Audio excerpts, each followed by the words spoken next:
Once upon a time, there was a monster without a name. It wanted a name very badly. Therefore, it split into two to try and find a name. This monster was so hungry that even after finding a name, it devoured everything it encountered along the way. It had consumed everything, and it was still nothing. This is a fairy tale told to children inside a story about a man who saves a child's life. The child grows up to become something the fairy tale was trying to describe. Johan Liebert, in Naoki Urasawa's Monster, is rarely discussed as a character. He is discussed as an experience. The experience of encountering a figure who does not behave according to any of the rules fiction has established for its villains. Most antagonists exist to be defeated. Johan exists to ask a question. The story that surrounds him is not a pursuit. It is the slow, suffocating process of understanding what the question actually is and discovering that the answer, if one exists at all, offers no comfort whatsoever. Everywhere Johan Liebert goes, the people around him discover capacities they did not know they had. The mild-mannered doctor considers homicide. The orphanage director cooperates with something monstrous. The quiet neighbor reveals an appetite that was always present but never provoked. Johan moves through communities the way a match moves through dry grass. He does not produce the fuel, he only provides the ignition. The fuel was already there, stacked neatly, waiting. This is what separates him from every conventional villain. Johan does not create anything, he removes things. He identifies the specific social pressure, the guilt, the obligation, the fear of consequence that keeps a person from acting on what already lives inside them. And then he removes that pressure, gently, almost kindly, the way a doctor might remove a bandage. The wound underneath was always there. He just took away the thing that was covering it. He operates on the terrifying premise that human nature is like a red rose. Behind a beautiful, flawless facade, there are always hidden thorns, whose true nature is to wound anyone who gets too close. The result cannot be undone by catching him. The people he walked through did not return to who they were before. They cannot, because the revelation was not false. The capacity he surfaced was genuine. The darkness was real. It belonged to them. He simply introduced them to it. A mirror does not create the face it shows. It only reflects what stands in front of it, and a broken mirror, one with cracks running through the glass, reflects the same face, only distorted, fractured, rearranged into something the viewer no longer recognizes as their own. Johan is that mirror, and the horror of standing in front of it is not that it lies. The horror is that it doesn't. What is inside Johan Liebert? The story circles this question for its entire length and never lands on a definitive answer, because the answer, as far as the narrative is willing to commit, might be nothing, not evil.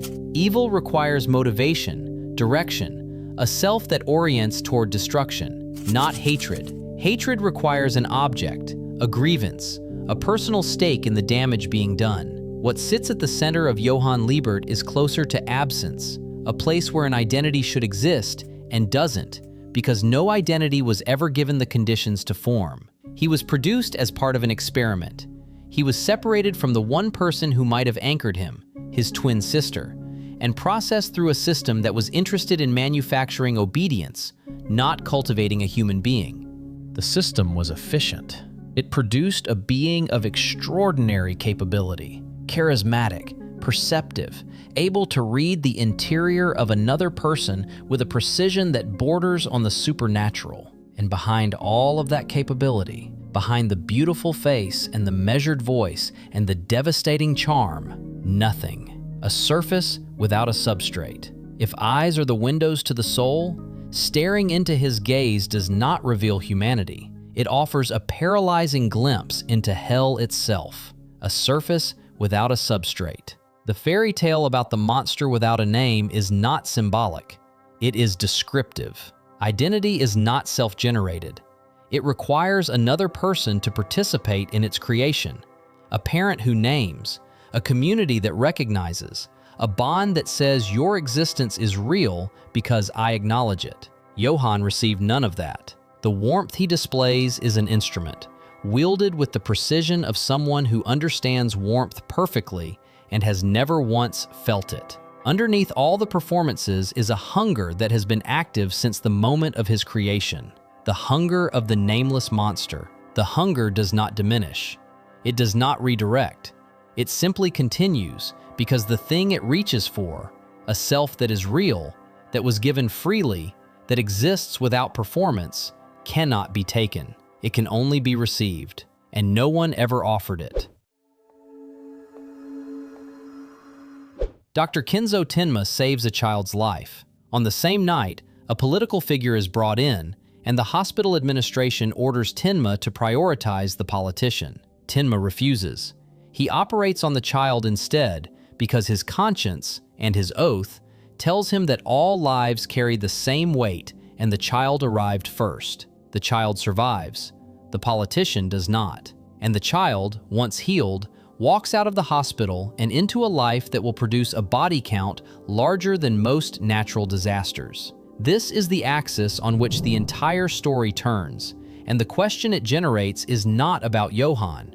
It is about Tenma. It is about what happens to a principle, a good principle, a foundational principle. Tenma's decision was correct. By every ethical framework available to a doctor, saving the child who arrived first was the right choice. The principle that all lives possess equal value is not a luxury. It is the minimum requirement for a functional medical system and, arguably, for a functional society. And the child he saved became Johan Liebert. If saving one life condemns dozens of others, was the saving still good? If the hand that heals and the hand that enables destruction are connected by a chain of consequence so short that the distinction between them begins to dissolve, what does the healer do with that knowledge? Abandon the principle and become the kind of doctor who ranks lives by utility? Keep the principle and accept that it will occasionally fund the worst possible outcome? There is no clean answer.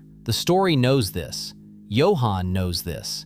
And the knowledge is his sharpest weapon. He is the living proof that goodness is not free, that empathy, applied without exception, can produce horror, that the most principled act available to a human being can generate consequences that make the principle impossible to look at without flinching. Most antagonists in fiction want something recognizable: power, control, worship, revenge. Johan's desire does not map. He wants to disappear, completely, totally, so thoroughly that not even the memory of his existence survives in a single living mind. And at the end, when the erasure is complete and no consciousness anywhere on Earth contains any knowledge of Johan Liebert, the final step? His own removal. Not as grief, not as despair, as the completion of a project. The last piece of evidence filed away into nothing. Identity is something another person grants. A name is something someone has to say. Existence, in any sense that matters, depends on being known, on occupying a space in at least one other consciousness that confirms the reality of the self. Johan was denied all of that from birth. He was manufactured, processed, stored, and deployed by systems that never once acknowledged him as a person. There is a secondary dimension to this that makes it harder to sit with. In a world where some people receive names and love and recognition freely, where identity is given as a birthright to some and denied as a matter of policy to others, what is the single experience that does not discriminate? What is the one event that arrives for every person, regardless of whether they were wanted or discarded, named or numbered, held or abandoned? The end arrives for everyone. It does not check the list. It does not ask whether the person standing in front of it was loved. For a being who has never experienced equality in any other form, the universality of that final event carries a weight that nothing in life has ever matched. Not because it is desired, because it is the only thing that does not play favorites. The story ends with an image, a hospital room, a bed that should contain a patient. The patient who was, for the second time in his life, saved by the same doctor who saved him as a child. The bed is empty. No one saw him leave.